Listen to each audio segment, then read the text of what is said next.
Life is really simple, but we insist on making it complicated. What is my life purpose? How can I make my life meaningful? These may be the questions that a lot of us consider at some point in our lives, and there's really an easy answer. More often than not, we are inclined to associate a meaningful life with economic success, like having a tremendous amount of money and owning luxurious things such as expensive clothes, a beautiful car, and a big house. This type of belief is often seen in developed countries where many people have enough money to live life without ever having to worry about accessing basic human needs, such as clean water, a safe place to live, regular meals every day, etc. We now live in a culture of consumerism, and we are constantly exposed to advertisements on TV, social media, and movies. They attempt to make us think and create the narrative within ourselves that the reason why we are not happy or fulfilled right now in our life is that we don't have their goods and use their services, as if what we already have in life is never good enough for us. How many of you have ever thought, if I earned this much, then I would finally be happy, or if I owned that item, I would feel fulfilled in your life?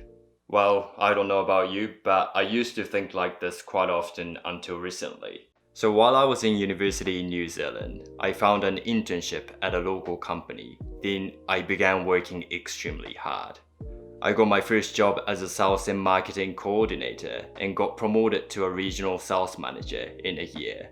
I blindly chased the economic success that consists of wealth and possessions for over 3 years because I believed that these things would be responsible for my happiness.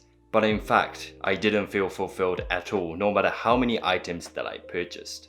About a year ago, I came across minimalism and had just begun a journey of pursuing less, and it was completely opposite of the material accumulation that I used to chase. In the transition from pursuing more to pursuing less, there was a time that I felt burnt out and struggled to get up in the morning. It was as if I was having an early 20 existential crisis just because what I used to believe that was supposed to make me happy quickly turned to something that was making me unhappy.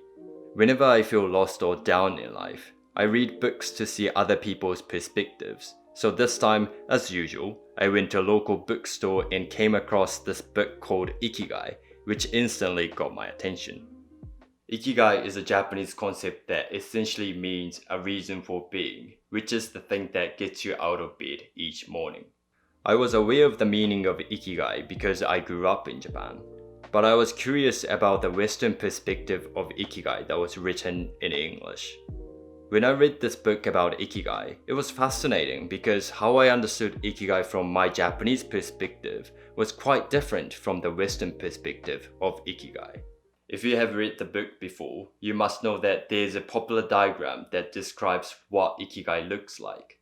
For those people who don't know what the diagram is, it is stated that Ikigai is basically divided into 4 parts, and they are what you love, what you're good at, what the world needs, and what you can be paid for. Once you fill these 4 elements with something that you do, then it means to obtain Ikigai for your life. However, to me, this popular diagram looked more like a way to achieve your work-life balance in this capitalist society. But because of this book, I was reminded of Ikigai and was encouraged to relearn the concept of Ikigai myself. Then I could create my own version of what it means to have Ikigai in my life. And I currently enjoy getting up in the morning, which is so rare because this is my first time feeling like I'm being myself and truly appreciating and enjoying the life that I can get to live every day. So in this video, I wanted to share with you how I look at Ikigai from a Japanese perspective and what I learned from the journey of finding my Ikigai in life.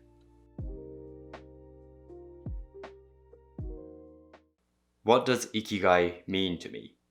I mentioned that Ikigai means a reason for being, which is something that gets you out of bed each morning. So that's it. That's the only meaning of the word. It's got nothing to do with vocation or profession, in my opinion.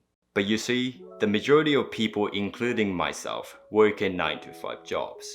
Some of us may perceive our jobs meaningless and feel unsatisfied because we don't enjoy what we do, and our jobs just become something that gives us a paycheck every month just to survive in the capitalist society.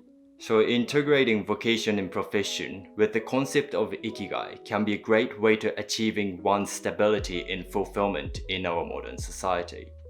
However, I feel like we are making ikigai more complicated than it should be because, let's be honest here, we understand that it's not easy to come across jobs that make us feel like devoting our lives to.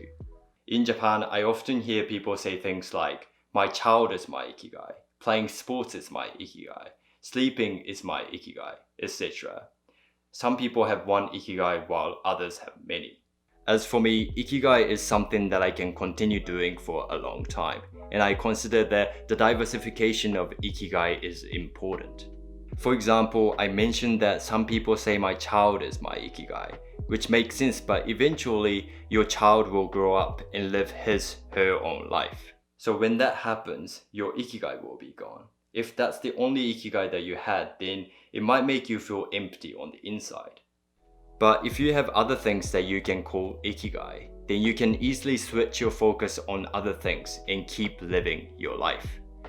Another perspective that I have about ikigai is that it's not something that we should seek, but it rather happens to be our ikigai when we notice it. I never tried finding things that were going to be my ikigai. It was more like I kept pursuing things that I was interested in and loved learning about. Then over the years, I realized that it was my ikigai. So when I came across the diagram mentioning what the world needs and what you can be paid for as the components of ikigai, I was like, I don't think ikigai is that complicated. Ikigai can be anything as long as it's something that you can look forward to waking up in the morning. It's like a habit that you do on a daily basis that becomes your ikigai because it's a part of who you are. Ikigai can be either something positive or negative. As I mentioned, I believe that ikigai can be anything. This indicates to me that it can be either something positive or negative. For example, now my ikigai is to create videos that convey the importance of being yourself. But until about a few years ago, my ikigai was to prove to others that my opinions and perspectives mattered because I was naive and self-righteous. So when I came across people who had opposite views in comparison to my perspectives, I argued with them and tried proving to them that I was always right. But with the support of my family, friends, and people around me, as well as the life experiences that I gained and the books that I came across in my life, my perspectives eventually changed to what it is now. Ikigai can change at any point in your life. So in the past, my ikigai was to prove to others that I was right, which I see as something negative. But I remember being motivated to get up in the morning every day to try achieving goals such as earning a lot of money as a foreigner in New Zealand, having a job at a local company in this country when I speak English as a second language, etc. But because my ikigai was something negative, it eventually made me feel burnt out. Then I spent a lot of time asking myself why I was tied to the motive of proving to others that I was right. Then I identified that it was due to the lack of self-love because of the environment that I grew up when I was younger in Japan. I mean, I had a supportive family, friends, and people around me, but I always wanted to do things that weren't common in the Japanese societal perspectives. I never felt like I belonged to the Japanese education system, so I wanted to separate myself from it by deciding to study abroad in New Zealand at the age of 15.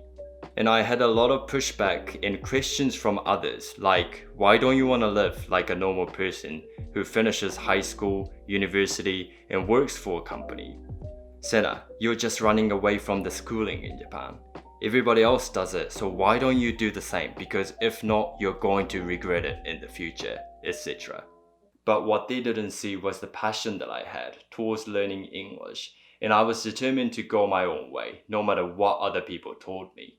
However, because of the pushback that I had growing up, I guess I saw others as enemies rather than comrades, and hence my intention subconsciously became that I had to prove to others that I was right, which essentially came from the lack of self-love and confidence within myself.